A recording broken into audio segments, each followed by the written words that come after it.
నమస్తే, అందరు ఎలా ఉన్నారు? Welcome to Bala Kalyani blog. ఈ రోజు పపాయతో జ్యూస్ తయారు చేస్తున్నాను. ఇందులో చాలా విటమిన్స్ అనేటివి ఉంటాయి. మల్టీ విటమిన్ అంటేనే పపాయ అసలు చాలా మంచిది. కీళ్ళ నొప్పులకి బాగా పని చేస్తుంది. కంటికి కూడా చాలా మంచిది. నీరసాన్ని కూడా చాలా తగ్గిస్తుంది. పపాయ తినమంటే చాలా మంది ఇష్టపడరు తినడానికి. ఇలాగా జ్యూస్ వేసిస్తే పిల్లలు చాలా ఇష్టంగా తాగుతారు. తక్కువ ఉన్న వాళ్ళకి కూడా డాక్టర్లు చెప్తారు పపాయ తినమని. ఇలాగా ముక్కలన్నీ కట్ చేసుకున్న తర్వాత మిక్సీ జార్ లో వేసుకొని కొంచెం చక్కెర వేసుకోవాలి. ఇష్టం వేసుకోవచ్చు, వేసుకోకుండా పర్లేదు. అందులో కొన్ని పాలు పోసుకొని మనము మిక్సీలో వేసుకోవాలి. వేసుకోవడం వలన మనకి జ్యూస్ లాగా తయారవుతుంది.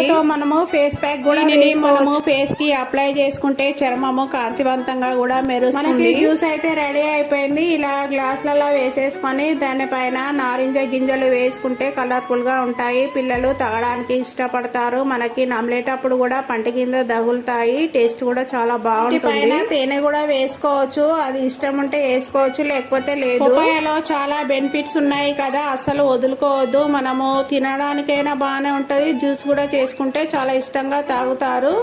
నా వీడియో నచ్చితే ఒక లైక్ చేయండి, సబ్స్క్రైబ్ చేయండి.